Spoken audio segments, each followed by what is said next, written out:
gesê die son gaan skyn daar op Somersetwes.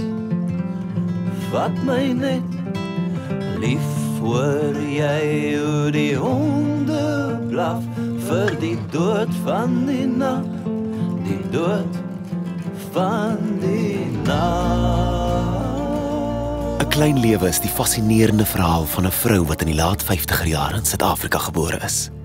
Vasgevang binne die beperkings van 'n stelsel, maar met 'n versigtige blik op dinge soos die tuislandbeleid, die expat-generasie, moederskap, die lewe in Afrika en vele ander betekenisvolle aangeleenthede.